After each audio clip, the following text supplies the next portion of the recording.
So now I'm going to start threading. It's best if you can have a low chair to be able to see, or, thank you, or you can put something underneath your treadles, or not your treadles, your shafts, so that they raise up. You don't want to raise them up too much.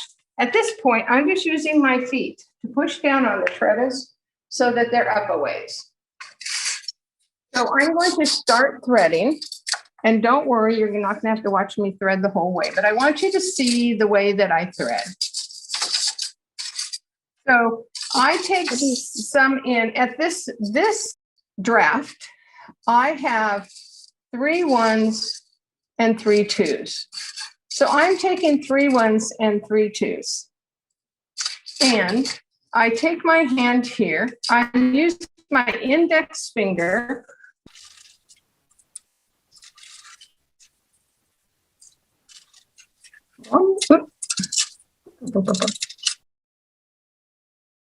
One.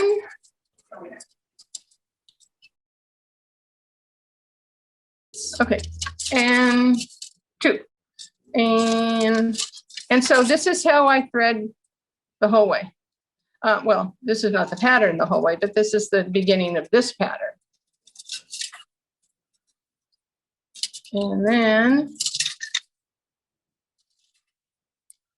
when I get done with a set, like this set was 1 3 1 2 1 2 1 2 3 times. And so when I get done with a set, I go, did I do that right? 1 2 1 2 1 2. Oh, I did that right. Yay. So I'm rewarding myself with a little knot. Don't pull it all the way through, because then you can actually pull it like this and it's all ready to go for your next set. So, and then the next piece that I have goes 1 4 1 4 1 and 2 3 2 3 2. So here's that set here of Heddles, so that I know. So I'm just going to thread these.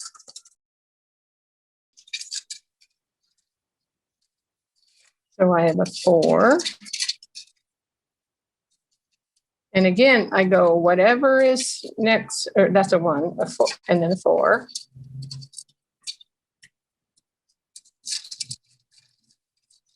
And then 1. And this is actually a little difficult for me because I'm doing it right-handed, because most of you people are right-handed. I'm left-handed. I do everything backwards. Okay. So what I would do is, being left-handed, I would be starting on the other side. Okay, 4 and 1. Okay, so I have that part done, and then I have this part here, and then we're going to change. So I have 2, 3. This is a normal 5 thread hook. One thing about steel heddles, there's 2 different steel heddles. There's a flat steel, which we can't get anymore. And then there's these with the nice eye. I love this nice eye because it's easy to thread.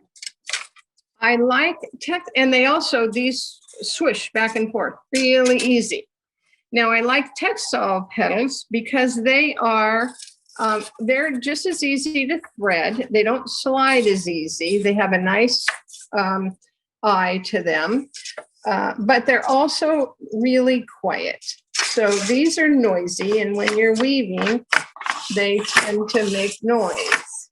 But these make a lot of noise when you're weaving, and the textile is really nice and quiet.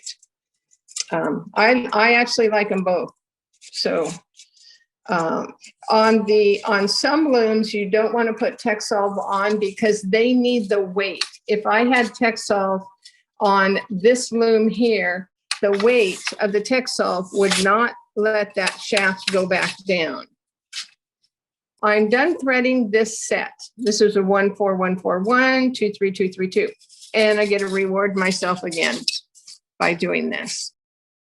If I'm worried about my Heddles on having enough, then I would make sure I counted out and made sure I had enough on the right side. I only thread from one side to the other. I never thread from the middle out. But I do, every once in a while, I need to count those Heddles to make sure that I have enough. This scarf obviously is easy because there are almost enough Heddles on one shaft to thread it all. So I need to thread the reed. I like to use a different hook for the reed. I like to use the brass sleigh hooks. So at this point, I have my Heddles threaded, so I can take off my leaf sticks.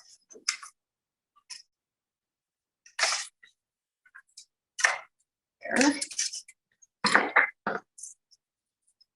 Making sure that you don't unthread your loom while you're doing it. That would not be fun.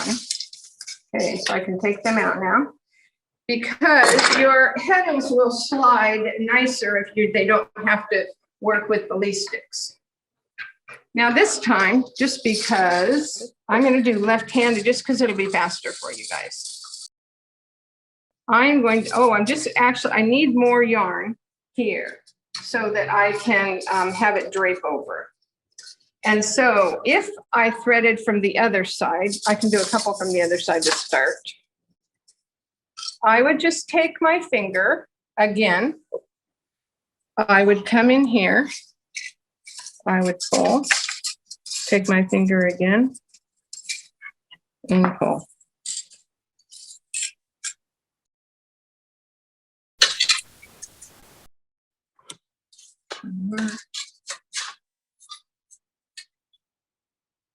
And another one.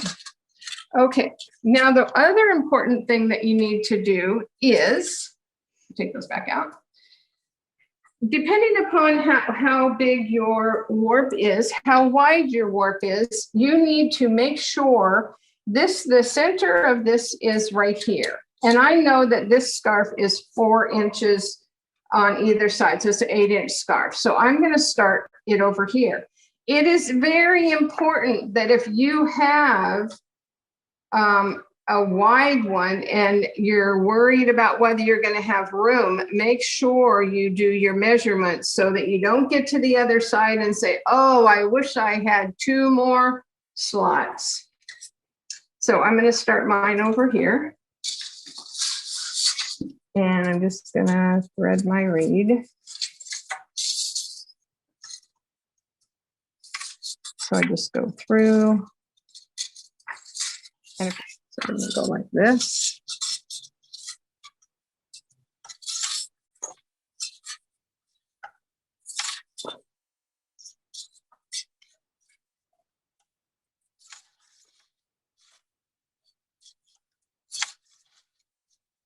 And while I'm doing this, I'm mentally in my head going, okay, was this threaded right as I'm doing it? Okay, here I should have a 2, 3, 2, 3, and on with that, just so that you can double check yourself, because it's a good time to catch your mistakes. You don't want to catch them later. This piece right here does not have a floating selvage because there is an automatic plain weave that we have threaded on the sides. Anytime, absolutely anytime that there is not a plain weave set, I would use a floating selvage. I use a regular reed hook. Susanna showed you. The regular threading hook, whatever one you like. That's for Heddles. And some people use their hands. They don't even use a hook, and they're happy doing that. Then this is the brass sleigh hook. And use this for slaying the reed because it is skinny. It's skinny, it holds nice in your hands. Okay, we looked away. Look how far she's gotten. I include it as part of the warp, but after I have it all tied onto the front and ready to weave, I will put a 3-inch, it's important, 3-inch S hook on there. Because the floating selvage does not have any take up, it needs to be able to be weighted down. And so the 3-inch S hook is just the perfect weight. I know people use all kinds of things and other things work as well. So that's just what I use. And then it's there, it's out of your way. It slides right along with you when you're weaving. You don't even have to think about it at all. It's just there. Okay, we're getting down to getting there. A couple more. I typically warp back to front. And one of the reasons why I do is because it's more tidy. I like the way that my warp is all arranged in the back, and I don't have to think about it between my legs or anything while I'm doing the other stuff and where it can get snarled up or your cat or dog might have fun with it. So now it's just nice and tidy in the back, just waiting to be woven.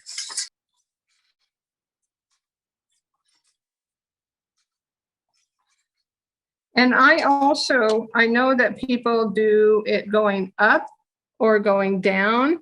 I actually like the hook going down because I go, I grab, and I pull. I go, I grab, and I pull. Okay, so now we are done with this part. I can actually unhook that. And it is good if you're doing if you don't have like a chat loom or a loom that actually can put things solid here. What you want to do is just tie it up so it just stays here. So now we get to tie onto our front bar.